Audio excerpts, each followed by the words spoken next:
সভাপতি সৈয়দ মোহাম্মদ জুয়েল সাহেব, সমাজসেবক, মাদ্রাসার প্রতিষ্ঠাতা জনাব সৈয়দ আক্তার হোসেন বাদল, আরজ গুজার মুফতি আরিফ বিল্লাহ আল হাফিজ, মুহতামিম অত্র মাদ্রাসা, উপস্থিত হযরত উলামায়ে কেরাম, মুসলমান ভাইয়েরা, আল্লাহ তাআলার দরবারে শুকরিয়া আদায় করছি। আল্লাহ আমাদেরকে এই মাহফিলে উপস্থিত হওয়ার তৌফিক দান করেছেন, বলি আলহামদুলিল্লাহ। সূরাতুল মাইদা 51 নম্বর আয়াতে কারিমা তেলাওয়াত করলাম। আয়াতে আল্লাহ তাআলা বলেন, হে ঈমানদারগণ, তোমরা ইহুদি খ্রিস্টানদেরকে অভিভাবক রূপে গ্রহণ করো না। তারা একে অপরের অভিভাবক। তোমাদের মধ্যে যারা তাদেরকে অভিভাবক রূপে গ্রহণ করবে, সে তাদের অন্তর্ভুক্ত হয়ে যাবে। যে তাদের অন্তর্ভুক্ত হবে সে হবে জালেম। ইন্নাল্লাহা লা ইয়াহদিল কওমাজ যালিমিন, জালেম সম্প্রদায়কে আল্লাহ তাআলা হেদায়েত দান করেন না। সূরাতুল মাইদার 57 নম্বর আয়াতে আল্লাহ বলেন, ইয়া আইয়ুহাল্লাযীনা আমানু লা তাত্তাখিযুল্লাযীনা ইত্তাখাযু দীনাকুম হুজুওয়ান ওয়া লা'iবা الذين اتخذوا دينكم هزوا ولعبا من الذين أوتوا الكتاب من قبلكم والكفار أولياء واتقوا الله إن كنتم مؤمنين। হে ঈমানদারগণ, তোমাদের পূর্বে যাদেরকে কিতাব দেওয়া হয়েছে, আহলে কিতাবদের মধ্যে যারা এবং কাফেরদের মধ্যে যারা তোমাদের ধর্মকে উপহাসের পাত্র এবং খেল তামাশার পাত্র বানিয়েছে, তাদেরকে তোমরা অভিভাবক রূপে গ্রহণ করো না। ইহুদি খ্রিস্টানদেরকে আল্লাহ তাআলা অভিভাবক রূপে গ্রহণ করতে নিষেধ করলেন। তাদেরকে অভিভাবক হিসাবে গ্রহণ করলে কি ক্ষতি? মৌলিক 10টা ক্ষতির কথা আজকে বলি, যেই ক্ষতিগুলো আগামীকাল রাতে তারা আমাদের উপর চাপায় দিবে। আগামীকাল হলো 31শে ডিসেম্বর, এটাকে 31st নাইট বলে। পরের দিন হবে 2025 সালের প্রথম দিন। আগামীকাল রাতে কিছু মানুষ পাগল হয়ে যাবে, মানে ভাবসাব এমন করবে, বলবেন এমন করেন কেন, বলবেন আমি কি জানি হয়ে গেছি, মানে পাগল হয়ে গেছি। এই জন্য এরকম একটা অবস্থা সৃষ্টি হবে।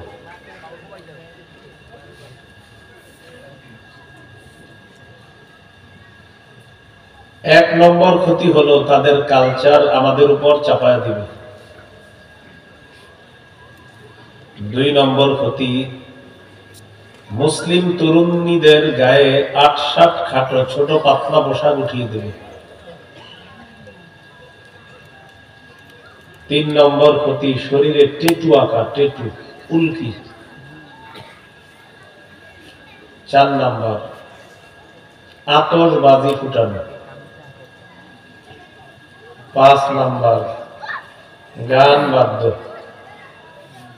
কিছু ছেলে ক্রিকেট খেলবে, 2 পাশে বক্সে গান চলবে, খিচুড়ি পাকাবে, 4টা বাজে খেলা শেষ, খিচুড়ি খায় তাহাজ্জুদ করে ঘুমায় যাবে।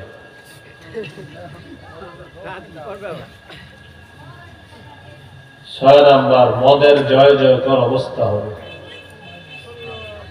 মদ বিক্রির রেকর্ড হবে, এটা নিয়ে পেপারে গৌরব করে লেখালেখি হবে। 7 নম্বর জিনাকে হালাল মনে করবে। 8 নম্বর সম্পদের অপচয়। 9 নম্বর সময়ের অপচয়। 10 নম্বর মুশরিকদের স্লোগান মুসলমান বাচ্চাদের মুখে উঠিয়ে দেওয়া। 1 নম্বর তাদের কালচার আমাদের উপর চাপায় দেওয়া।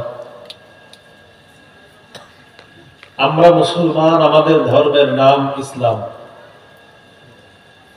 সূরা আলী ইমরানের 19 নম্বর আয়াতে আল্লাহ বলেন, ইন্নাদ দীনা ইনদাল্লাহিল ইসলাম, নিশ্চয় আল্লাহর কাছে একমাত্র দ্বীন হলো ইসলাম। সূরা আলী ইমরানের 85 নম্বর আয়াতে আল্লাহ বলেন, وَمَن يَبْتَغِ غَيْرَ الْإِسْلَامِ دِينًا فَلَن يُقْبَلَ مِنْهُ, যে ব্যক্তি ইসলাম ছাড়া অন্য কোনো কিছুকে দ্বীন হিসাবে কামনা করবে এটা গ্রহণযোগ্য হবে না। وَهُوَ فِي الْآخِرَةِ مِنَ الْخَاسِرِينَ, সে আখিরাতে ক্ষতিগ্রস্তদের অন্তর্ভুক্ত হবে। এখানে যারা অভিভাবক আছেন, অভিভাবকরা ইসলাম পালন করতে হবে, সন্তানকে ইসলাম পালনের ওসিয়ত করতে হবে। সূরা বাকারার 131, 132 এই 2 আয়াতে আল্লাহ বলেন, إذ قال له ربه أسلم قال أسلمت لرب العالمين। স্মরণ করুন ওই সময়কে যখন ইব্রাহিম নবীর রব তাকে বললেন আপনি আত্মসমর্পণ করেন। ইব্রাহিম নবী জবাব দিলেন, আমি বিশ্ব জগতের রব আল্লাহর কাছে আত্মসমর্পণ করলাম। পরের আয়াতে আল্লাহ বলেন, وَوَصَّى بِهَا إِبْرَاهِيمُ بَنِيهِ وَيَعْقُوبُ يَا بَنِيَّ إِنَّ اللَّهَ اصْطَفَى لَكُمُ الدِّينَ فَلَا تَمُوتُنَّ إِلَّا وَأَنْتُمْ মুসলিমুন। ইব্রাহিম নবী, ইয়াকুব নবী তাদের সন্তানদেরকে ওসিয়ত করেছেন, হে প্রিয় সন্তান, আল্লাহ তোমাদের জন্য দ্বীন নির্বাচন করেছেন ইসলাম, সুতরাং তোমরা মুসলমান না হয়ে মরবা না। বিপরীত দিকে যদি ইসলাম পালন না করে আমরা অন্যদের কৃষ্টি কালচার পালন করি, কি ক্ষতি? আবু দাউদের হাদিস 4031 নম্বর হাদিস, قال رسول الله صلى الله عليه وسلم من تشبه بقوم فهو منهم। রাসূলুল্লাহ সাল্লাল্লাহু আলাইহি সাল্লাম বলেন, যে ব্যক্তি কোন সম্প্রদায়ের সাথে সাদৃশ্যতা অবলম্বন করলো সে তাদেরই অন্তর্ভুক্ত হয়ে গেল।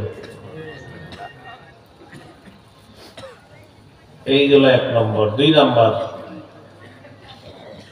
পাতলা পোশাক উঠিয়ে দেয় তরুণীদের গায়ে। এটা আমাদের মুসলমান দেশ বাংলাদেশ, এই মুসলিম প্রধান দেশে এখন অহরহর অবস্থা। মুসলমানদের সন্তান, কন্যা সন্তান যারা ইসলামী সভ্য পোশাকে রাস্তায় ঘোরাফেরা করার কথা ছিল, পর্দায় নিজেদেরকে আবৃত রাখার কথা ছিল, বিপরীত দিকে তারা নিজেদেরকে পুরুষ পুরুষ ভাব দেখানোর চেষ্টা চালায়। ইসলামের পোশাকের নীতিমালা সূরা আরাফের 26 নম্বর আয়াতে আল্লাহ বলেন, ইয়া বানি আদম কদ আনজালনা আলাইকুম লিবাসান ইওয়ারি সাওআতিকুম ওয়া রিশা। হে আদম সন্তান, আমি তোমাদেরকে পোশাক দিলাম, যেই পোশাক তোমাদের লজ্জাস্থান ঢেকে রাখবে এবং সৌন্দর্যতার জন্য। ওয়ালিবাসুত তাকওয়া যালিকা খায়র, শোনো, তাকওয়ার পোশাক সর্বোত্তম পোশাক। কি বললেন? তাকওয়ার পোশাক সর্বোত্তম পোশাক। যালিকা মিন আয়াতিল্লাহি লাআল্লাহুম ইয়াযাক্কারুন। এটা আল্লাহর নিদর্শনাবলীর মধ্যে একটা, যাতে তারা উপদেশ গ্রহণ করতে পারে। তিরমিজির হাদিস 1999 নম্বর হাদিস, 1999। قال رسول الله صلى الله عليه وسلم لا يدخل الجنة من كان في قلبه مثقال ذرة من كبر। নবীজি বলেন, যে আর অন্তরে সরিষার দানা পরিমাণ অহংকার আছে, এই ব্যক্তি জান্নাতে প্রবেশ করবে না। নাউযুবিল্লাহ। قال رجل إن الرجل يحب أن يكون ثوبه حسنا ونعله حسنة يا رسول الله। হুজুর, অনেক মানুষ আছে এমন, যে ব্যক্তি চায় তার পোশাকটা যেন সুন্দর হয়, তার জুতাটা যেন সুন্দর হয়, এটাও কি অহংকার হবে? নবীজি জবাব দিলেন, ইন্নাল্লাহা জামিলুন ইউহিব্বুল জামাল। নিশ্চয় আল্লাহ সুন্দর, সৌন্দর্যটাকে আল্লাহ ভালোবাসেন।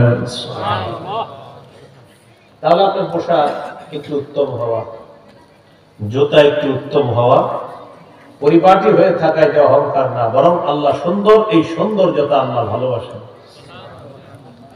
হাদিসের শেষে আছে, আল কিবিরু বাতারুল হাক্কি ওয়া গামতুন নাস। অহংকার হলো সত্যকে অস্বীকার করা, মানুষকে ছোট করে দেখা, এটার নাম হলো অহংকার। তাহলে আজকে থেকে মনে রাখবো, অহংকার হলো হককে অস্বীকার করা, মানুষকে ছোট করে দেখা, এটার নাম হলো অহংকার। হককে অস্বীকার করা, হককে কি করা? অস্বীকার করা, এটাই অহংকার। আর মানুষকে ছোট করে দেখা, এটা হলো অহংকার। গুরুত্বপূর্ণ একটা আলোচনা মনে রাখবেন। পোশাক 3 প্রকার। বলেন সবাই, কয় প্রকার? বলেন, ওয়াজিব, মুস্তাহাব, হারাম। এবার আপনারা বলুন।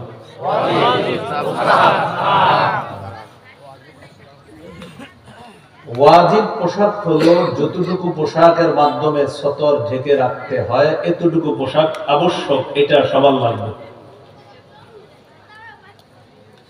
আবু দাউদের হাদিস 4017 নম্বর হাদিস। এই হাদিসের বর্ণনাকারী বাহস ইবনে হাকিম, তিনি তার পিতা থেকে, তার পিতা তার দাদা থেকে, আর তার দাদা নবী থেকে হাদিসটা বর্ণনা করছে। বাহস ইবনে হাকিম তার পিতা থেকে, তার পিতা তার দাদা থেকে, আর তার দাদাই হলেন সাহাবী, তিনি নবীজি থেকে বর্ণনা করছেন। عن بهز بن حكيم عن أبيه عن جده قال قلت يا رسول الله عوراتنا ما نأتي منها وما ندار। يا رسول الله, কতটুকু সতর আমরা খোলা রাখবো আর কতটুকু প্রকাশ করতে পারবো, আপনার কাছে জানতে চাই। নবীজি বললেন, ইহফাজ আওরাতাক ইল্লা মিন যাওজাতিক আও মা মালাকাত ইয়ামিনুকা। তুমি তোমার স্ত্রী ছাড়া সবার সামনে তোমার সতর তুমি হেফাজত করবা, সবার সামনে তুমি তোমার সতর ঢেকে রাখবা। সাহাবী প্রশ্ন করলেন, ইযা কানা কওমু বা'দুহুম আলা বা'দিন। ইয়া রাসূলুল্লাহ, এক সম্প্রদায় আরেক সম্প্রদায়ের সাথে যখন থাকবে, তখন সতর কিভাবে রাখবে? ম্যাচে থাকে, ম্যাচে থাকে না, 4 বন্ধু ম্যাচে থাকে, মেয়েরা হোস্টেলে থাকে, তো তাদের সতর কিভাবে? নবীজি বললেন, ইনিস্তাতা'তা আন লা ইয়ারায়ান্নাহা আহাদুন ফালা ইয়ারায়ান্নাহা। যথাসম্ভব কেউ কারো সতরের দিকে তাকাবে না, পুরুষ পুরুষের সতর দেখবে না, নারী নারীর সতর দেখবে না। পুরুষ পুরুষের সতরের দিকেও তাকাবে না, নারীও একসাথে নারীর সাথে থাকলে তার সতরের দিকে তাকাবে না। সাহাবী প্রশ্ন করলেন, ইদা কানা রাজুলু খালিয়ান। হুজুর, কেউ যদি ঘরের মধ্যে একা থাকে, তখন কি সতর ঢাকা লাগবে? আপনি ঘরে একা আছেন, দরজা বন্ধ, জানালা বন্ধ, ঘরের মধ্যে আর কেউ নাই, নবীজি বলেন আল্লাহু আহাক্কু আইয়ুস্তাহিয়া মিনহু মিনান নাস। ঘরে যদিও কেউ নাই, আল্লাহ আছে, আল্লাহকে মানুষের চাইতে বেশি লজ্জা পাওয়া দরকার, তাই তুমি বেশি সতর ঢাকবা। ঘরে একা আছে, শর্ট প্যান্ট ঘুরে দেখেন না, সতর ঢাকতে হবে। আল্লাহকে বেশি লজ্জা পেতে হবে, সতর গুরুত্ব দিয়ে ঢাকতে হবে ঘরে যখন একা থাকবেন। কথাটা কি সবার বুঝে আসছে? এই হলো ওয়াজিব পোশাক। 2 নাম্বার মুস্তাহাব। মুস্তাহাব, শীতকালে একটা চাদর পরলেন। এইখানে মাহফিলে আসছেন অনেকে, আপনারা সুন্দরভাবে মোজা পরে আসছেন, কোট পরে আসছেন, চাদর পরে আসছেন, এই যে একটু পরিপাটি হয়ে থাকাটা, এটা মুস্তাহাব। এটা কি মুস্তাহাব? সালোয়ার পরা, পাঞ্জাবি পরা, এটা সুন্দরভাবে থাকা, এটা হলো মুস্তাহাব পোশাক। আবু দাউদের হাদিস 4063 নম্বর হাদিস। হাদিসের বর্ণনাকারী আবুল আহওয়াস, তিনি তার পিতা থেকে বর্ণনা করেছেন। عن أبي الأحوص عن أبيه قال أتيت النبي صلى الله عليه وسلم في ثوب دون। সাহাবী বলেন আমি আল্লাহর নবীর কাছে আসলাম নিম্নমানের একটা পোশাক পরে, আল্লাহর নবীর কাছে আসলাম নিম্নমানের একটা পোশাক পরে, এটা নরমাল পোশাক পরে আসছে। নবীজি আমাকে বললেন আলা কামালুন, তোমার সম্পদ আছে? সাহাবী বললেন হুজুর আছে তো। নবীজি বললেন মিন আইয়িল মাল, কোন ধরনের সম্পদ আছে বলো তো একটু আমাদের, সম্পদের কিছু হিসাব দাও। সাহাবী বললেন কাদ আতানি আল্লাহু মিনাল ইবিলি ওয়াল গানামি ওয়াল খাইলি ওয়ার রাকিক। আল্লাহ তাআলা আমাকে উট দিয়েছেন, মেষ দিয়েছেন, দুম্বা, ভেড়া, ঘোড়া, দাস দাসী আল্লাহ আমাকে দিয়েছেন, আমার যথেষ্ট সম্পদ আছে আলহামদুলিল্লাহ। নবী বললেন এত সম্পদ আছে, তাহলে ড্রেস এরকম কেন, পোশাক এমন কেন? তোমার এত সম্পদ, পোশাক এত নরমাল কেন? ইদা আতাকাল্লাহু মালান ফালইউরা আসারু নি'মাতিল্লাহি আলাইকা ওয়া কারামাতি। আল্লাহ যখন তোমাকে সম্পদ দান করেছিনি, আল্লাহ চান তোমার শরীরের মধ্যে যেন আল্লাহ নিয়ামতের এই নিদর্শনটা প্রকাশ পায়, এটা যেন দেখা যায়, এটা আল্লাহ পছন্দ করে। সুবহানাল্লাহ। তাহলে এটা মুস্তাহাব। এটা কি মুস্তাহাব? আবু দাউদের আরেকটা হাদিস শুনেন, 4062 নম্বর হাদিস। এই হাদিসের বর্ণনাকারী সাহাবী জাবের রাদিয়াল্লাহু তাআলা তিনি বলেন আতানা রাসূলুল্লাহ সাল্লাল্লাহু আলাইহি ওয়াসাল্লাম, নবীজি আমাদের কাছে আসলেন, আসার পর ফারা রাজুলান শাইরান কাদ তাফাররাকা রাসুহু। নবীজি আমাদের কাছে আসলেন, আসার পর একজনের দিকে তাকাইলেন, তাকায় দেখে রাজুলান শাইতান কাদ তাফাররাকা শা'রুহু, তাকায় দেখে এক ব্যক্তির মাথার চুলগুলো এলোমেলো। চুলগুলো কি এলোমেলো? নবীজি বললেন আমা ইয়াদিকু হাযা মা ইউসাক্কিনু বিহি শা'রা। আচ্ছা সে কি কোনো চিরুনি পায় না চুল আঁচড়ানোর জন্য? নবীজি দেখলেন একজনের চুল এলোমেলো, নবীজি বললেন আচ্ছা তার কি কোনো চিরুনি নাই চুলটা আঁচড়ানোর জন্য?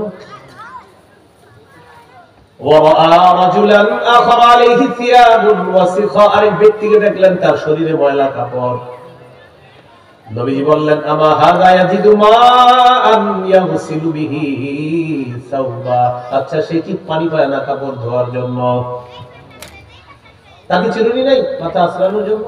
আচ্ছা তার কি পানি নাই কাপড় ধোয়ার জন্য? এখান থেকে বোঝা যায় একটু লন্ড্রি করে একটু পরিপাটি হয়ে কাপড় পরিধান করা এটা মুস্তাহাব, এটা দূষণীয় না, এটা ইসলাম আপনাকে উৎসাহিত করে। ইবনে মাজাহ হাদিস 1056 নম্বর হাদিস। জুমার দিন নবীজি ভাষণ দিতেছে, আয়েশা সিদ্দিকা রাদিয়াল্লাহু তাআলা আনহার বর্ণনা, তিনি বলেন أن النبي صلى الله عليه وسلم خطب الناس يوم الجمعة। জুমার দিন আল্লাহ রাসূল ভাষণ দিতেছেন, ফারা আলাইহিম থিয়াবান মিমার। সাহাবীদের দিকে তাকায় দেখেন তাদের অনেকের শরীরের মধ্যে কাজের পোশাক। কিসের পোশাক? মানে যে পোশাক পরে কাজ করছে এই কাজের পোশাকে জুমার নামাজ পড়তে মসজিদে চলে আসছে। নবীজি বললেন আমা আলা আহাদিকুম ইন ওয়াজাদা সাতান আইয়াত্তাখিযা তাওবাইন লিজুমুআতিন সিওয়া তাওবাই মাহনাতিহি। শোনো, তোমাদের যাদের সামর্থ্য আছে তাদের জন্য উচিত হলো কাজের পোশাকের পরিবর্তে জুমার দিনের জন্য আরো 2 জোড়া পোশাক রাখা। কাজ শেষ করার পর এই পোশাক খুলে জুমার নামাজে আসার জন্য আলাদা নতুন 2 জোড়া পোশাক পরে এরপর সে জুমার নামাজে আসে। ওইখানে নতুন দ্বারা উদ্দেশ্য আবার প্রতি জুমার দিন কিনতে হবে এমন না আপনার, মানে ভালো কাপড়, উত্তম কাপড়, অর্থাৎ আপনি 2 জোড়া কাপড় আছে আপনার, এটা পরে আপনি নামাজ পড়বেন। তো আপনি কাজ করলেন যে পোশাকে, এটা খুলে নামাজের জন্য আলাদা পোশাক পরে মসজিদে আসতে নবী উৎসাহিত করলেন। এখান থেকে বোঝা যায় এই পোশাক মুস্তাহাব পোশাক। 3 নাম্বার হারাম পোশাক। কি পোশাক? হারাম। 6 ধরনের হারাম পোশাকের কথা শুনেন। 1 নম্বর, পুরুষের জন্য রেশমের পোশাক পরা হারাম। 2 নম্বর, পুরুষ নারীর পোশাক পরবে না। 3 নম্বর, নারী পুরুষের পোশাক পরবে না। 4 নম্বর, অহংকারের পোশাক পরিধান করা যাবে না। 5 নম্বর, বিধর্মীদের পোশাক পরা যাবে না। 6 নম্বর, পাতলা, আঁটো, সাঁটো, খাটো, ছোট এই পোশাক পরা যাবে না। এই 6 ধরনের পোশাক নিষিদ্ধ। 1 নম্বর, পুরুষ রেশমের পোশাক পরবে না। রাসূলুল্লাহ সাল্লাল্লাহু আলাইহি সাল্লাম বলেন, সহিহ মুসলিমের বর্ণনা 2069 নম্বর হাদিস, قال رسول الله صلى الله عليه وسلم لا تلبسوا الحرير فإنه من لبسه في الدنيا لم يلبسه في الآخرة। নবীজি বলেন, তোমরা রেশমের পোশাক পরবা না। দুনিয়াতে যারা রেশমের পোশাক পরে, আখিরাতে তারা রেশমের পোশাক পরতে পারবে না। দুনিয়াতে পুরুষ যদি রেশমের পোশাক পরে, আখিরাতে তিনি রেশমের পোশাক পরতে পারবে না। এই হাদিস থেকে বোঝা যায় মুসলিম পুরুষের জন্য দুনিয়াতে রেশম হারাম, জান্নাতে তাদের জন্য রেশম হালাল। এবার আমার সাথে একটু বলেন রেশম পরব না, রেশমের কাপড়ের উপর বসবো না। পরবেন না, বসবেন না। রেশম পরবেন না, এটার উপর বসবেন না। অনেক জায়গায় বেড়াইতে যাবেন, সোফা দিবে, সোফা, এই সোফাটা চেক টেক করে বসবেন, পিছনে একটা ছোট্ট বালিশ থাকে, এই বালিশ অনেক সময় রেশমের কারুকার্য থাকে, সেটাতে আপনি হেলান দিবেন না। ওটা নারীদেরকে দিয়ে দিবেন, ওটা আপনার কন্যা, আপনার স্ত্রীকে দিবেন। একান্ত ওই সোফা ছাড়া আর সোফা না থাকলে ঘর থেকে গামছা তোয়ালে চেয়ে নিবেন, ওইটা বিছিয়ে নিবেন, এরপর ওইটার উপর বসবেন। রেশমের পোশাক পরবেনও না, বসবেনও না। দলিল সহিহ বুখারীর বর্ণনা 5837 নম্বর হাদিস। হাদিসের বর্ণনাকারী হুযায়ফা রাদিয়াল্লাহু তাআলা তিনি বলেন, নাহাদান নবী সাল্লাল্লাহু আলাইহি ওয়াসাল্লাম আন নাশরাবা ফি আনিয়াতিদ যাহাবি ওয়াল ফিদ্দাতি ওয়া আন নাকুলা ফিহা ওয়া আন লুবসিল হারিরি ওয়াদ দীবাজ ওয়া আন নাজলিসা আলাইহি। হুযায়ফা রাদিয়াল্লাহু তাআলা আনহু বলেন, আল্লাহ নবী আমাদেরকে স্বর্ণরূপার পাত্রে পানাহার করতে নিষেধ করছেন। নবীজি আমাদেরকে নিষেধ করছেন আমরা যেন স্বর্ণরূপার পাত্রে পানাহার না করি। ওয়ান লুবসিল হারিরি ওয়াদ দীবাজ, পাতলা মোটা যে কোনো রেশম পরতে আমাদেরকে নিষেধ করছেন। ওয়া আন নাজলিসা আলাইহি, রেশমের উপর বসতেও নিষেধ করছেন। রেশমের উপর বসতেও নিষেধ করছেন, তাহলে এটার উপর বসাও যাবে না। সহিহ বুখারীর বর্ণনা 5633 নম্বর হাদিস। রাসূলুল্লাহ সাল্লাল্লাহু আলাইহি সাল্লাম বলেন, ফাইন্নাহা লাহুম ওয়া লাকুম ফিল আখিরাহ।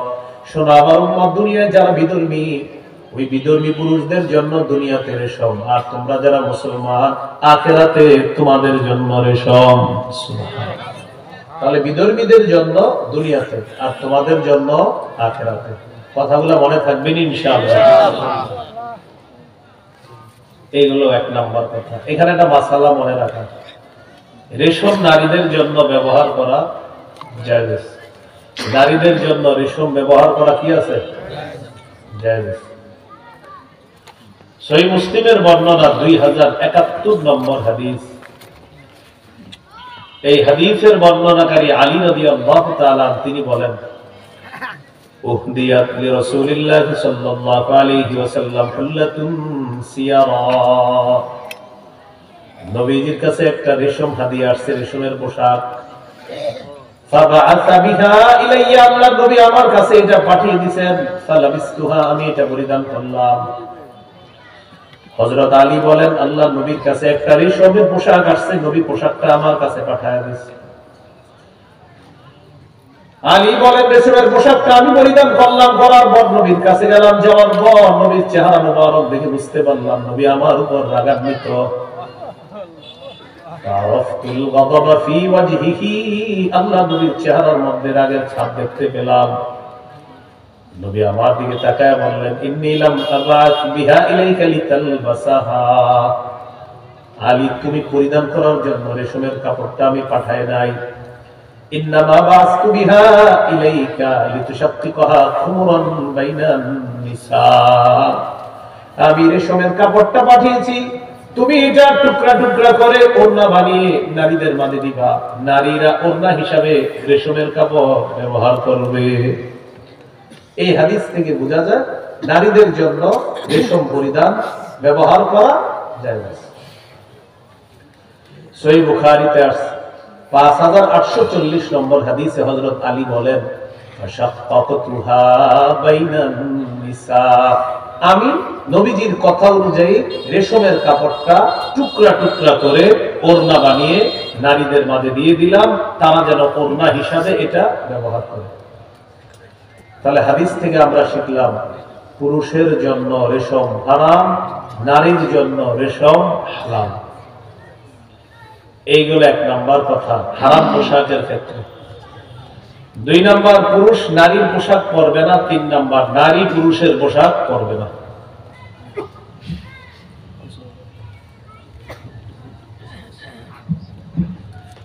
তাহলে পুরুষ নারীর পোশাক পরবে না, নারী পুরুষের পোশাক পরবে না। মেশিনে হাত দেন না। রাসূলুল্লাহ সাল্লাল্লাহু আলাইহি সাল্লাম অভিশাপ করেছেন পুরুষকে। লাআনা রাসূলুল্লাহ সাল্লাল্লাহু আলাইহি ওয়াসাল্লাম আর-রাজুলা ইয়ালবাসু লিবসাতাল মারআতি ওয়াল মারআতু তালবাসু লিবসাতার রাজুল। নবীজি ওই পুরুষকে অভিশাপ করেছেন যে পুরুষ নারীর পোশাক পরে, আর যে নারী পুরুষের পোশাক পরে এমন নারীকে আল্লাহর নবী অভিশাপ করেছেন। হাদিস থেকে বুঝতে পারলাম যে নারী পুরুষের পোশাক পরে এবং যে পুরুষ নারীর পোশাক পরে এরা হলো অভিশপ্ত পুরুষ, অভিশপ্ত নারী। নাউজুবিল্লাহ। গায়ে হলুদের নাম শুনছেন? গায়ে হলুদের মধ্যে তাকায় দেখবেন 10 বন্ধু একই কালারের পাঞ্জাবি পরে, 20 জন একই কালারের পাঞ্জাবি পরে। তাকায় দেখবেন গলার মধ্যে একটা ওড়না পেঁচায়, এই ওড়নাটা পা পর্যন্ত যায়। পিছন থেকে গিয়ে বলবেন, আসসালামু আলাইকুম খাদিজা, আপনার কি অবস্থা? রাগ হয়ে আপনার দিকে তাকায় বলবে, এই বেটা তুই আমার চিনস নাই? খাদিজা বলে ডাক দিবি, আমি উত্তরপাড়ার মুখে। ও আচ্ছা ভাইজান ভালো আছেন? আমি আপনার ওই ওড়না দেখছি তো, এই জন্য। লজ্জা শরম থাকলে ভবিষ্যতে আর এই ওড়না বলবেন। ঈদের দিনও আপনারা অনেকে এগুলা পরেন, গলা থেকে ঝুলে পা পর্যন্ত ওড়না। আর মেয়েরা পুরুষের পোশাক পরে শখ করে, বাবা মা ছোটবেলা থেকে প্যান্ট শার্ট পরায় শিখেছে, শখে আদর করে প্যান্ট শার্ট পরাইছে। বড় হওয়ার পর এই মেয়ে এখন প্যান্ট শার্ট চায়, না দিলে হুমকি দেয়, আমার পোশাকের স্বাধীনতা যদি এই ঘরে না থাকে আমি এই ঘরে আর থাকবো না, ঘর থেকে বের হয়ে যাবে। হারাম জীবন বেছে নেয়, অশ্লীল জীবন বেছে নেয়, মা বাবাকে ছেড়ে দেয়। এটার জন্য দায়ী আপনি, কসাই মা বাবা আপনিও দায়ী। আপনি ছোটবেলা থেকে এই পোশাকে কেন অভ্যস্ত করলেন? সূরা তাহরীমের 6 নম্বর আয়াতে আল্লাহ বলেন, ইয়া আইয়ুহাল্লাযীনা আমানু কু আনফুসাকুম ওয়া আহলিকুম নারা। আল্লাহ তাআলা বলেন, হে ঈমানদারগণ, তোমরা নিজেরা বাঁচাও, পরিবারকে বাঁচাও, আগুন থেকে বাঁচাও। ওয়াকুদুহান নাসু ওয়াল হিজারা, যে আগুনের জ্বালানি হলো মানুষ এবং পাথর। যে আগুনের জ্বালানি কি? মানুষ এবং পাথর। এই আগুন থেকে বাঁচো। আয়াতের ব্যাখ্যায় সাহাবায়ে কেরাম বলেন, আল্লিমু আওলাদাকুম আল আদাবা, শৈশব থেকে সন্তানকে আদব শিক্ষা দাও, শিষ্টাচার শিক্ষা দাও। এটা হলো আয়াতের ব্যাখ্যা। শৈশব থেকে সন্তানকে আদব শিক্ষা দাও। আল্লাহ বললেন, নিজে বাঁচো, পরিবারকে বাঁচাও। কু কু প্রোটেক্ট, কু মানে কি? প্রোটেক্ট, বাঁচাও, সেভ, সেভ করো। আনফুসাকুম, yourself, ওয়া আহলিকুম and your families নার against a fire। ফায়ার অর্থ কি? ফায়ার অর্থ কি? আগুন। আগুন ইংরেজি অনুবাদ কি অনুবাদ করছে? Fire. Fire. Protect yourself and your families against a fire, নিজে বাঁচো, পরিবারকে বাঁচাও। আগুন। আগুন, আগুন থেকে বাঁচাও, যে আগুনের জ্বালানি মানুষ এবং পাথর। ছোটবেলা থেকে সন্তানকে আপনি শিষ্টাচার না শিক্ষা দিয়ে হাতে ধরে নাচের স্কুল, গানের স্কুলে নিয়ে গেলেন, ওই বাবা, যে বাবা সন্তানকে হাত ধরে নাচ গানের স্কুলে নেয়, সেই বাবা কেমন যেন সন্তানের হাত ধরে জাহান্নামে নিয়ে যাচ্ছে। হ্যাঁ, ইমাম সাহেবের কাছে আবার দোয়া চাই, হুজুর দোয়া করুন, হুজুর দোয়া করুন। লজ্জা শরমের যদি সব মানে জবান থাকতো, লজ্জা যদি কথা বলতে পারতো, লজ্জা শব্দটা যদি কথা বলতে পারতো, এই লোকেরা বলতো, আমি আপনাকে লজ্জা করি। লজ্জায় কথা বলতে পারলে তাকে বলতো, আমি আপনাকে লজ্জা করি। তাহলে পুরুষ নারীর পোশাক পরবে না, নারী পুরুষের পোশাক পরবে না। লানা রাসূলুল্লাহ সাল্লাল্লাহু আলাইহি ওয়াসাল্লাম আল মুতাশাব্বিহিনা মিনার রিজালি বিন নিসা ওয়াল মুতাশাব্বিহাতি মিনান নিসাই বির রিজাল। যেই পুরুষ নারীর রূপ ধারণ করে আর যেই নারী পুরুষের রূপ ধারণ করে, উভয়ের উপর আল্লাহর নবীর অভিশাপ। উভয়ের উপর আল্লাহর নবীর অভিশাপ। অনেক ছেলেদেরকে দেখবেন কান ছিদ্র করে কানের মধ্যে দুল পড়ছে, ছিদ্র করে দুল পড়ছে, পায়ে ধরে বলেন, তুমি কি কাজ করছো? এটা অভিশাপ, নবীর অভিশাপ চলতেছে তোমার উপর, এটা খোলো তাড়াতাড়ি, আল্লাহ রাসূল তোমাকে অভিশাপ দিচ্ছে। আরেকটা হাদিসের অনুবাদ আমি আপনারা সবাই মিলে করব, হাদিসটা শুনেন। লানা রাসূলুল্লাহ সাল্লাল্লাহু আলাইহি ওয়াসাল্লাম আল মুখান্নাসিনা মিনার রিজাল ওয়াল মুতাওয়াজ্জিলাতি মিনান নিসা। বলেন, পুরুষ বেশি, পুরুষ বেশি নারীকে, নারী বেশি পুরুষকে, নবীজি অভিশাপ দেয়। পুরুষ বেশি নারীকে, নারী বেশি পুরুষকে আল্লাহ রাসূল অভিশাপ দিতেন। তাহলে 1 নাম্বার রেশমের পোশাক পরা নিষেধ, 2 নাম্বার পুরুষ নারীটা পরবে না, 3 নাম্বার নারী পুরুষের পোশাক পরবে না, 4 নাম্বার অহংকারের পোশাক পরিধান করা নিষেধ। قال رسول الله صلى الله عليه وسلم من لبس ثوب شهرة وشهرة ألبسه الله يوم القيامة ثوب مذلة। কোন ব্যক্তি যদি শোহরতের পোশাক পরে, খ্যাতির পোশাক পরে, প্রসিদ্ধির পোশাক পরে, মানুষ যেন তাকে চিনে জানে এই খ্যাতির পোশাক পরে, যে আমি অনেক বড় মানের কোনো একটা কিছু, এই পোশাক যদি কেউ পরিধান করে, আল্লাহ তাআলা কিয়ামতের ময়দানে তাকে লাঞ্ছনার পোশাক পরায়া দিবেন। 5 নাম্বার বিধর্মীদের পোশাক পরা নিষিদ্ধ। আব্দুল্লাহ ইবনে ওমর রাদিয়াল্লাহু তাআলা আন, আব্দুল্লাহ ইবনে আমর ইবনুল আস রাদিয়াল্লাহু তাআলা আনহুমা বর্ণনা, তিনি বলেন, রাআ রাসূলুল্লাহ সাল্লাল্লাহু আলাইহি ওয়াসাল্লাম আলাইয়া সাওবাইনি মুআসফারাইন। সাহাবী বলেন, আল্লাহর নবী আমার শরীরে 2টা রঙিন পোশাক দেখছেন। এই পোশাকের কালারগুলো তেমন সুন্দর ছিল না। আল্লাহ নবী আমাকে বললেন, তুমি এগুলা কি পরছো? হাদিহি মিন সিয়াবিল কুফার ফালা তালবাসহা, এইগুলা হলো কাফেরদের পোশাক, এই পোশাক পরিধান করবা না। জমরা ইবনে সালামা নবীর একজন সাহাবী, তিনি বলেন, নবীজির কাছে আমি গেলাম, আমার শরীরে ছিল ইয়ামান দেশের 2 জোড়া পোশাক, আমার শরীরে ছিল। নবীজি আমাকে বললেন, তাওয়াসাউবাইনি হাদাইনি মুদখিলিকাল জান্নাহ, তুমি কি মনে করো তোমার এই 2 পোশাক তোমাকে জান্নাতে নিবে? তুমি কি মনে করো তোমার এই দুই পোশাক তোমাকে জান্নাতে নিবে? সাহাবী বুঝতে পারছে নবী এই পোশাক দুইটা পছন্দ করেন না।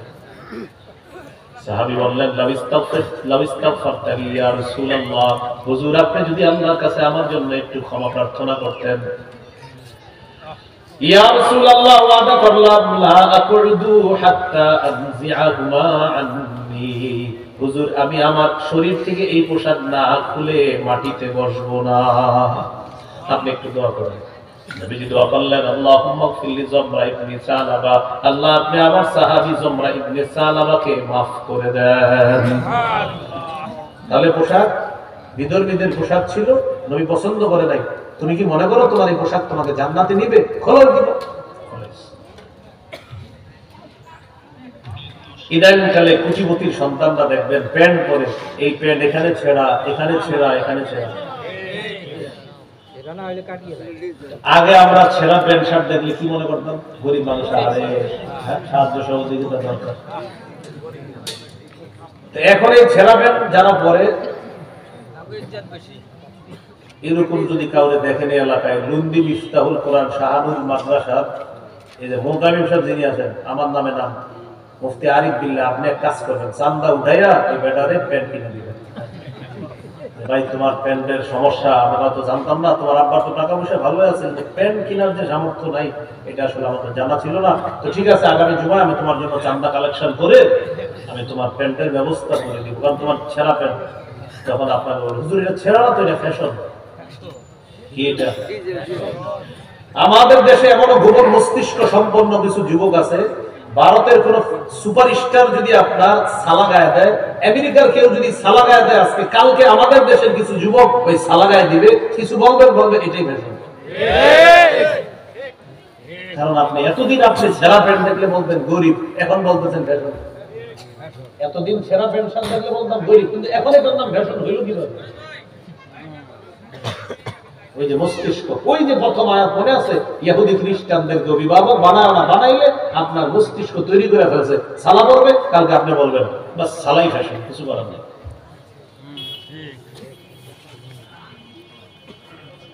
তো এই হলো আপনার বিধর্মীদের পোশাক, এটার নাম হয়ে গেল ফ্যাশন, মানে ছেঁড়া প্যান্ট ফ্যাশন। এবং এটা আপনি মানতে হবে, এবং দুনিয়াবাসীর এটা মানায়া দিচ্ছে, যে দুনিয়াবাসীরা মানতে বাধ্য হয়ে গেছে এই ছেঁড়া পর্দা এটাই ফ্যাশন। এই হলো 5 নাম্বার, বিধর্মীদের পোশাক সন্তানকে পরাবেন না। 6 নাম্বার, পাতলা পোশাক, বিশেষ করে মেয়েরা পাতলা পোশাক পরা, এটা অন্যায়, এটা হারাম। সহিহ মুসলিমের বর্ণনা 2198 নম্বর হাদিস। قال رسول الله صلى الله عليه وسلم, নবীজি বলেন সিনফানি মিন আহলিন নার লাম আরাহুমা, দুই শ্রেণীর জাহান্নামী যাদেরকে আমি দেখি নাই। 1 নাম্বার কওমুন মাহুম সিয়াতুন কাআদনাবিল বাকর ইয়াদরিবুনা বিহান নাস, 1 নম্বর এমন সম্প্রদায় যাদের কাছে গরুর লেজের মতো চাবুক থাকবে, লাঠি থাকবে, এই লাঠি দিয়ে তারা মানুষের উপর জুলুম নির্যাতন করবে। নবীজি বলেন এরা জাহান্নামে যাবে, তাদেরকে আমি দেখি নাই। 2 নাম্বার আনিসাউন কাসিয়াতুন আরিয়াত মাইলাতুন মুমিলাত, 2 নাম্বার এমন নারী, যে নারীরা পোশাক পরার পরেও উলঙ্গ। কি বললেন? পোশাক পরার পরেও উলঙ্গ। নবীজি বলেন এমন পোশাক, যে পোশাকে অন্য পুরুষের দিকে সে নিজে আকৃষ্ট হয়, মুমিলা অন্যকে নিজের দিকে আকৃষ্ট করে। রুউসুহুন্না কাসনিমাতিল বুখতিল মাইলা, তাদের মাথার চুলগুলো হবে ওটের হেলে পড়া কুজের মতো। লা ইয়াদখুলনাল জান্নাতা ওয়া লা ইয়াজিদনা রিহাহা, নবীজি বলেন এরা জান্নাতে যাবে না, জান্নাতের ঘ্রাণও তারা পাবে না। কি বললেন? এরা জান্নাতে যাবে না, জান্নাতের ঘ্রাণও পাবে না। মনে আছে যে আলোচনা কই চলতেছে, এগুলো 2 নাম্বার আলোচনা। কোনটা? ওই 10টার 2টা, ওই যে 10টা আলোচনা। 1, বিজাতীয় কালচারের গ্রহণ করা যাবে না, করলে তাদের দলমুক্ত হয়ে যাবে। 2, আটো সাটো খাটো পোশাক, এটার আলোচনা করতে গিয়ে আমরা পোশাক 3 প্রকার জানলাম, ওয়াজিব পোশাক, মুস্তাহাব পোশাক, হারাম পোশাক। এই হলো 2 নাম্বার কথা। 10টার দ্বিতীয় কথা, পাতলা পোশাক পরিহিতা যারা নবীজি বলেন এরা জান্নাতে যাবে না, জান্নাতের ঘ্রাণও তারা পাবে না। 3 নম্বর উল্কি আঁকা, উল্কি টেটু। এখন ইলেকট্রিক শর্ট দিয়ে এই উল্কি আর টেটু আঁকে শরীরে, এটা ছেলেরাও আঁকে, মেয়েরাও আঁকে। সহিহ বুখারীর বর্ণনা 5940 নম্বর হাদিস। লাআনা রাসূলুল্লাহ সাল্লাল্লাহু আলাইহি ওয়াসাল্লাম আল-ওয়াসিলা ওয়াল মুস্তাওসিলা ওয়াল ওয়াশিমা ওয়াল মুস্তাওশিমা। যে নারী অন্যের চুল নিজের মাথায় লাগায় আর যে নারী অন্য জানির মাথায় চুল লাগায় দেয়, চুল প্রতিস্থাপন করে দেয়, উভয় নারীর উপর আল্লাহর নবীর অভিশাপ। যেই নারী শরীরের মধ্যে উল্কি আঁকে আর যে নারী উল্কি আঁকায় অন্য নারী যদি তার শরীরে উল্কি এঁকে দেয়, উভয়ের উপর আল্লাহর নবীর অভিশাপ। নাউযুবিল্লাহ। হাদিসের মধ্যে আসছে ওয়াল নামিসাত ওয়াল মুতানাম্মিসাত। যে নারী ভুরু উঠায়, ভুরু ফ্লাক বলা হয়, এটা ভুরু উঠায়। যে নারী অন্যের ভুরু উঠায় দেয়, এই নারীর উপর আল্লাহর নবীর অভিশাপ। বিউটি পার্লার নামে একটা জগৎ আছে, এই জগতের মধ্যে এই ঘটনাগুলা ঘটানো হয়। নবীজি বলেন আমিও এই নারীকে অভিশাপ দিলাম, যে নারী ভুরু উঠায় এই নারীর উপর আল্লাহর অভিশাপ। যে নারীগুলো করে সে আপনার স্ত্রী, আপনার বোন, আপনার ঘরেরই মহিলা সদস্য, এদেরকে বুঝান এইভাবে ভুরু উঠানো হারাম, অন্যায়, এগুলো অভিশপ্ত কাজ। বিউটি পার্লারের নাম শুনছেন কখনো? মাদারীপুর নাই না বাংলাদেশে? হ্যাঁ আসলে আসলে আছে, তাই না? আছে, আমিও জানি না। এইগুলো আপনার 3 নাম্বার স্টেটু আঁকা, উল্কি আঁকা। আগামীকাল জয় জয়কর অবস্থা হবে। কি যে কি লেখবে শরীরের মধ্যে, মানে হ্যাঁ করলাম না কি হয়েছে আপনার সমস্যা, 31শে ডিসেম্বর কি হয়েছে, আমি আসলে পাগল হয়ে গেছি।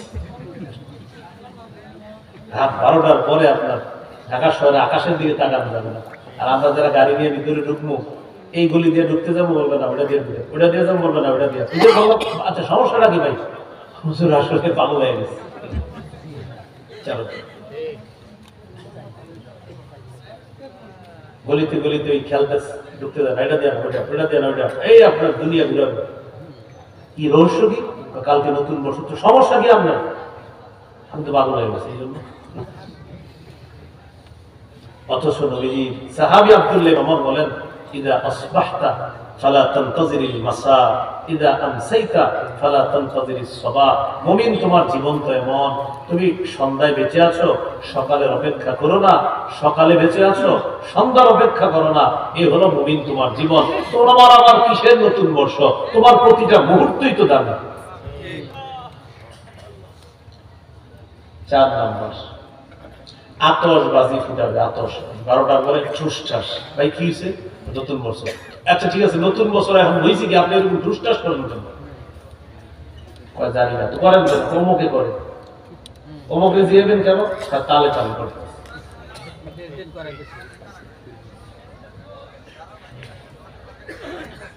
এই আজকের ব্যাপারে আসছে, গত বছর একটা ব্যাপার, একটা বাচ্চা এই আতশবাজির আওয়াজ শুই না, আপনার জোরে আওয়াজ শুনছে, কি হয়েছে?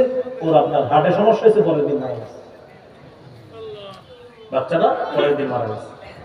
তো আতশবাজি শুধু নতুন বছরকে কেন্দ্র করে হয় না, ঈদের আগে রাতে হয়, বিয়ের সময়, গায়ে হলুদ অনুষ্ঠান, তখনও করে।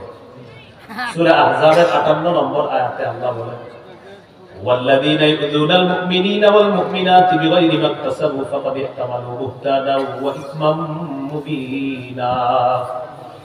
যারা কোনো কারণ ছাড়া নারী পুরুষকে কষ্ট দেয়, মুমিন নারী পুরুষকে কষ্ট দেয়, বিনা অপরাধে কষ্ট দেয়, তারা প্রকাশ্য পাপের বোঝা বহন করলো, এই পাপ নিয়ে তারা কবরে যাবে। নাউযুবিল্লাহ। এই পাপ নিয়ে তারা কোথায় যাবে ভাই? কবরে। 5 নাম্বার গান বাজানো। নতুন বর্ষকে কেন্দ্র করে শুধু গান বাজানো হয় এমন না। 29টা রোজা রাখার পর ইবলিস যখন শিকল থেকে ছাড়া পেয়ে যায়, তখন আয়েশা বুঝায়, আমি আয়েশা গেছি, টেনশন করবো না, 2টা বক্স আনার পর রাস্তার 2 মাথায় 2টা লাগাইবা, যত জোরে ভলিউম আছে ওই ভলিউমে গান ছাড়বা, হিন্দি, ফার্সি, আরবি, বাংলা, অঙ্ক, ইংরেজি যা পারো ছাড়বা। বুঝা লাগবে না, কেন বুঝার দরকার নেই, যত জোরে ছাড়বা তালে তালে খালি লাফাবি। গায়ে হলুদের অনুষ্ঠান দেখবেন বাচ্চা ছেলে মেয়েরা গানের তালে তালে নাচতেছে, কিন্তু বাচ্চা নিজেও জানে না কেন নাচতেছে তালে তালে, বাচ্চা ছোট্ট ছোট্ট বাচ্চা নাচতেছে। এই যে আপনি বাচ্চাটারে নাচাইতেছেন, আপনি তো বাবা, আপনি মা, আপনি দেখতেছেন আপনার সন্তানরা ওই হলুদ, বাচ্চা মানুষ হলুদ শাড়ি পরছে, একটা ছোট মানুষ সে নাচতেছে, আপনার ছেলেটা নাচতেছে, আপনি তো জানেন না আপনি তারা কি করাইতেছেন। শুধু আজকে আপনারা একটুটুকু কথা মনে রাখবেন, আমাদের নবীর কোরআন তেলাওয়াত শুনতো কাফেররা যেন নবীর কোরআন তেলাওয়াত না শুনে। কাফেরদের মধ্যে একজন নজর ইবনে হারেসা, সে কি করলো, বিদেশ থেকে গান গায়িকা নায়িকা নর্তকী কিনে আনলো, আর বললো যুবকদেরকে তোমরা এখন থেকে মোহাম্মদের তেলাওয়াত শুনবা না, মোহাম্মদ কোরআন পড়লে শুনবা না, তোমাদের জন্য ব্যবস্থা করছি আমি। এই নর্তকী ইত্যাদি তাদেরকে এনে তাদের গান নাচানাচি দেখার ব্যবস্থা করছে, এখন থেকে কোরআন শুনবা না, এগুলা দেখবে। তাহলে একটু মাথায় আনেন, গান কিসের বিরুদ্ধে আনা হলো? কোরআন। বলেন কিসের বিরুদ্ধে? সেই গান আপনি বলছেন। সূরা লুকমানের 6 নম্বর আয়াতে আল্লাহ বলেন, وَمِنَ النَّاسِ مَن يَشْتَرِي لَهْوَ الْحَدِيثِ لِيُضِلَّ عَن سَبِيلِ اللَّهِ بِغَيْرِ عِلْمٍ وَيَتَّخِذَهَا هُزُوًا। মানুষের মধ্যে কিছু মানুষ আছে এমন, যারা গান গল্প ক্রয় করে, মিথ্যা গল্প ক্রয় করে, নর্তকী নায়িকা গায়িকা ইত্যাদি ক্রয় করে মানুষকে আল্লাহর রাস্তা থেকে পথভ্রষ্ট করার জন্য। আল্লাহ বলেন তাদের জন্য অপমানকর শাস্তি, লাঞ্ছনাকর শাস্তি, নাউযুবিল্লাহ। নবীজি বলেন লা তাবিউল কাইনাতি ওয়াল মুগান্নিয়াত, তোমরা গায়িকা নায়িকা কিনবা না, ওয়ালা তাশতারুহুন্না, গায়িকা নায়িকা বাদ্যযন্ত্র তোমরা বিক্রি করবা না, ক্রয় করবা না। বাংলাদেশে বিদেশের কাউকে আইনা 3 কোটি টাকাও দিবা না, নবীজি নিষেধ করছে। গায়িকা নায়িকা বেচবাও না, কিনবাও না, ওয়া সামানুহুন্না হারাম। এই যে গানের উপার্জন, এই পুরো উপার্জনটাই হারাম। তাহলে বলেন, যে দোকানের মধ্যে লেখা এখানে মেমোরিতে গান ডাউনলোড করা হয়, কি আছে এখানে মেমোরিতে, এখন ডাউনলোড করলে টাকা লাগে না? এমবি যে খরচ হয়, এটা টাকা খরচ হয়নি? এমবি টাকা লাগে না? আপনি যদি মোবাইলে একটা গান ডাউনলোড করেন, এমবি খরচ হলে টাকা লাগে কিনা? এই যে টাকা দিয়ে গান কিনছেন, নবীজি বলছেন কাজটা করলাম না। এখন অনেকে মনে মনে বলে, হুজুর তাহলে আজকে থেকে আমরা ডাউনলোড করবো না, এমনি দেখবো, এমনি দেখলেও তো টাকা খরচ হয়। এই যে টাকা খরচ করতেছেন, নবীজি বলতেছে উম্মত সাবধান, তুমি এটা করবা না, আমি নবী তোমাকে নিষেধ করে যাচ্ছি, তুমি এটা করবা না। 6 নাম্বার, মদের জয় জয়কর অবস্থা হবে, মদ ব্যবসা রেকর্ড হবে, পরের দিন আবার লেখবে, ছাপাবে, এটা মানে আপনার বলবে এরকম, হ্যাঁ আমাদের দেশে এবার মদ এই পরিমাণ বিক্রি হয়েছে। হজ করতে যাবেন, এয়ারপোর্টে বসবেন, একটা রিসিপ্ট, একটা জায়গা আছে মেহমানদেরকে বসানো হয়, আল্লাহ কি কুদরত, আমি হজ করতে গেলাম, আমাদেরকে যেখানে বসানো হয়েছে বাম পাশে তাকায় দেখি মদের বার। বাংলাদেশে এয়ারপোর্ট, মুসলমান প্রধান দেশের এয়ারপোর্ট। সুবহানাল্লাহ, হাজী সাহেবদেরকে আপনার সেলিব্রেশন করা হচ্ছে।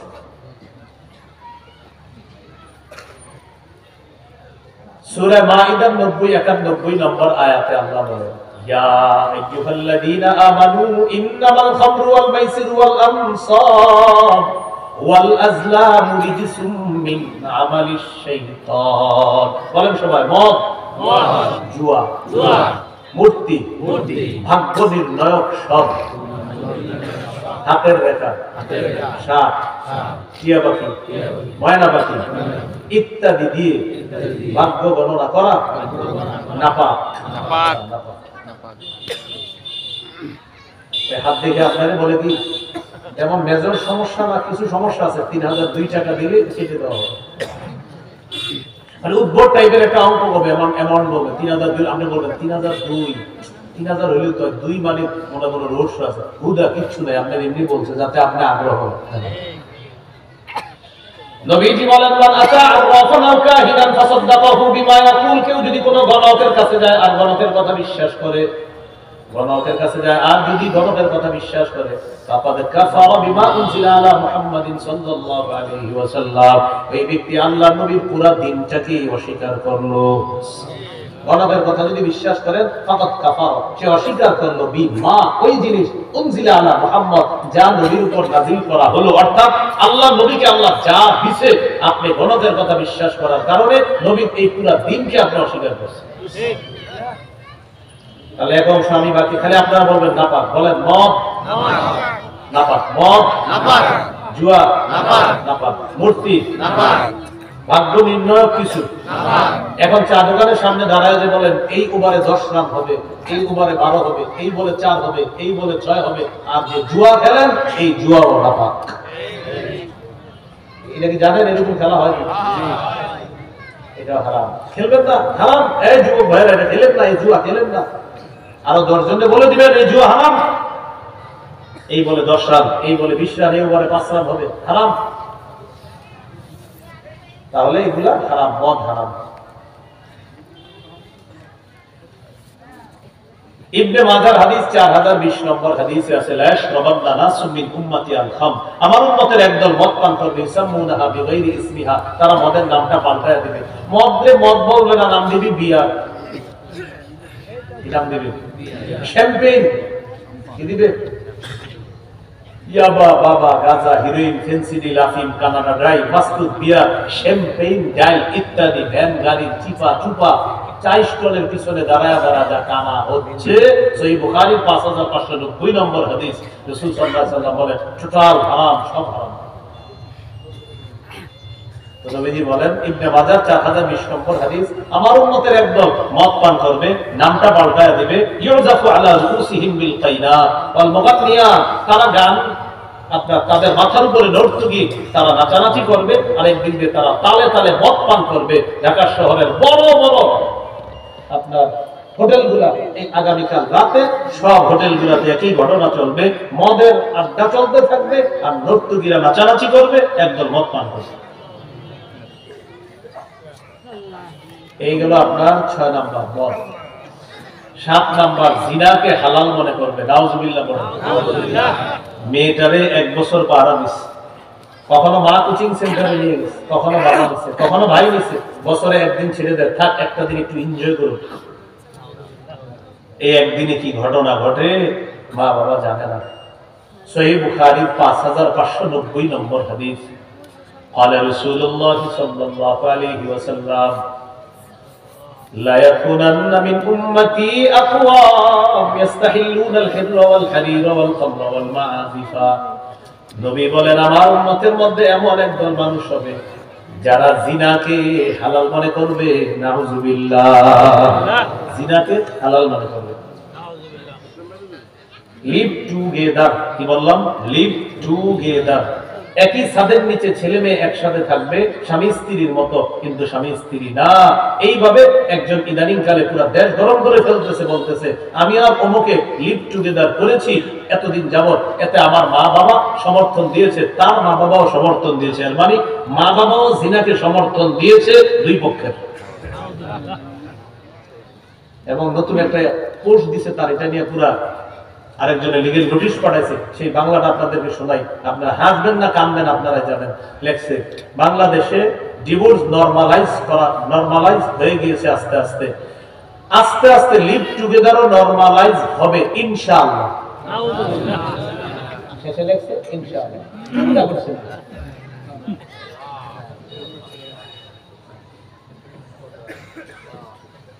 তাদেরকে জিজ্ঞাসা করবেন যে এটা তো অন্যায়, এটা কি করতেছে? বলবে ইটস আওয়ার ফ্রিডম, এটা আমাদের স্বাধীনতা। We are in modern civilization, আমরা আধুনিক সভ্যতায় আছি। We are enjoying our life, আমরা আমাদের জীবনটা উপভোগ করছি। আমার শরীর, আমার দেহ, আমার স্বাধীনতা, এটার নাম দিছি কি? সভ্যতা। এটা সভ্যতা না, এটা অসভ্যতা, এটা নোংরামি, এটা বেহায়াপনা, এটা অশ্লীলতা, এটা জাল সন্তান তৈরির নাম দিছে সভ্যতা। তো নবীজি বলেন, আমার উম্মতের একদল জিনাকে হালাল মনে করছে, ওয়াল হারিরা, রেশমকে হালাল মনে করবে, খামরা, মদ হালাল মনে করবে, ওয়াল মাআজিফা, বাদ্যযন্ত্র হালাল মনে করবে। সংসদে দাঁড়া বলবে বুখারী, মুসলিম, তিরমিজি, আবু দাউদ, নাসাই, ইবনে মাজাহ, মিশকাত, সিয়াসিত্তার সব কিতাব পড়ছে, কোথাও পাই না এই গান হারাম। এটা কোথায় দাঁড়ায় বলবে? সংসদে। পুরো পাগলা গারদ বানায় ফেলছিল, গান গায়, বিদ্যুৎ লাগবে লাগবে, সংসদ একদম পুরো সার্কাসের রূপান্তরিত হয়ে গেছিল। ঠিক ঠিক বললেন না, খালি বাইরে গিয়েও সব ঠিক রেখে যারা আল্লাহর কাছে দোয়া করবেন, আল্লাহ কিয়ামতের আগে যেন আমাদের দেশে আর কোনো নারী প্রধান না হয়, আমাদের দেশে যেন আর নারী শাসক না হয়, দোয়া করবেন। সবাই জোরে বলেন কেন? আরো জোরে এলাকারে শোনান। قال رسول الله صلى الله عليه وسلم لا يفلح قوم ولو امرهم امرأتان। নবীজি বলেন ওই জাতি কিছুতেই সফল হবে না যে জাতি তাদের নেতৃত্বে কোন নারীকে বসায় না। ঠিক এই ঠিক ঠিক যে বলতেছেন, এটা বাহিরে গিয়েও ঠিক রেখে, 500 টাকা দিলেও ঠিক রেখে, আরেকজনে 1000 দিলেও ঠিক রেখে, আরেকজন 2000 দিলেও ঠিক রেখে। এরকম করতে করতে বেচারা 100 কোটি টাকা খরচ করে, এখন তাকে আপনারা নেতা বানাইলেন। আপনি কি মনে করেন 100 কোটি ফাও খরচ করছে, এই জন্য টাকা উঠানোর জন্য রডের পরিবর্তে বাড়বে? এটাও ঠিক, সবই তো ঠিক করবে। এই জন্য শুনেন না, সিদ্ধান্ত আপনি সামনের দিকে প্রথমে এই দোয়া করতেই হবে, আল্লাহ নারী প্রধান আর আমার জগতেও চাই না, কিয়ামতের আগে বাংলাদেশে আর নারী শাসক চাই না। কারণ যারা বারবার বসায় 47টা প্রেসিডেন্ট পরিবর্তন করছে, একজনও নারী নাই। আমাদের গলায় শুধু রশি ঝুলায় আমাদেরকে গোলামীর জিঞ্জিরে আবদ্ধ করে যারা রাখতে চায়, এখন আমাদের সিদ্ধান্ত নেওয়ার পালা। আমাদের অভিভাবক তারা না, আমাদের অভিভাবক আল্লাহ। আমাদের অভিভাবক কে? আফগানিস্তান বুঝছে, আল্লাহর অভিভাবক মানছে, ধৈর্যের ফলাফল দিচ্ছে। 3 বছর আগে কেউ গনে নাই, এখন আফগানিস্তান সারা দুনিয়ারে বলে গোনার টাইম নাই। আল্লাহ বুঝার তৌফিক দান করেন। তাহলে জিনাকে হালাল মনে করবে একদম। 8 নাম্বার, সম্পদের অপচয়, প্রচুর সম্পদ নষ্ট হবে। সূরা আরাফের 31 নম্বর আয়াত, লা তুসরিফু, অপচয় করো না, ইন্নাহু লা ইউহিব্বুল মুসরিফিন, অপচয়কারীকে আল্লাহ পছন্দ করেন না। 9 নাম্বার, সময়ের অপচয় করেন না। 5টা জিনিস মূল্যায়ন করবেন, আমি সহ আমরা সবাই ওয়াদা করি, বলেন জীবন, জীবন, যৌবন, যৌবন, স্বাস্থ্য, স্বাস্থ্য, সময়, সময়, আবার বলেন জীবন, জীবন, যৌবন, যৌবন, স্বাস্থ্য, স্বাস্থ্য, সময়, সময়, সচ্ছলতা, সচ্ছলতা। এই 5টা জিনিস জীবনে মূল্যায়ন করবেন, ইনশাআল্লাহ দুনিয়াতেও সফল হবেন, আখিরাতেও আল্লাহ সফল করবেন। এগুলো 9 নাম্বার। 10 নাম্বার, শিরকি স্লোগান আমাদের মুখে উঠায়া দিবে।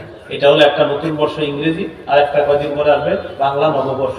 রমনায় গিয়ে দাঁড়িয়ে থাকবে, মুসলমান বাচ্চাদের মুখ দিয়ে বের করার চেষ্টা করবে। মুছে যাক গ্লানি, ঘুছে যাক ঝরা, অগ্নি স্নানে সূচি হোক ধরা। নাউজুবিল্লাহ বলেন। মুছে যাক গ্লানি, ঘুছে যাক ঝরা, অগ্নি স্নানে সূচি হোক ধরা। বলেন আমার সাথে সবাই এই স্লোগান, বলেন অগ্নি পূজকদের স্লোগান, আগুনের পূজা যারা করে এগুলো তাদের স্লোগান, এই মুশরিকদের স্লোগান। বলেন আমরা আমাদের মুখে আনবো না, আমাদের সন্তানদের মুখেও আনবো না। আমাদের সন্তানরা যেন এই স্লোগান না দিতে পারে। শৈশব থেকে ইসলামী সভ্যতা, আদর্শ তাদেরকে শিক্ষা দান করব ইনশাআল্লাহ। তাহলে 10টা বিষয়। অভিভাবক হিসাবে ইহুদি খ্রিস্টানদেরকে গ্রহণ করা যাবে না। কেন? 1 নাম্বার, তাদের কালচার আমাদের উপর চাপায় দিবে। 2 নাম্বার, আটো সাটো খাটো পোশাক। এখানে বলছিলাম পোশাক কয় প্রকার? 3 প্রকার। ওয়াজিব, মুস্তাহাব, হারাম। তো 2 নাম্বার আটো সাটো পোশাক, 3 নাম্বার টেটু আঁকা, 4 নাম্বার আতশবাজি, 5 নাম্বার গান, 6 নাম্বার মদ, 7 নাম্বার জিনাকে হালাল মনে করা।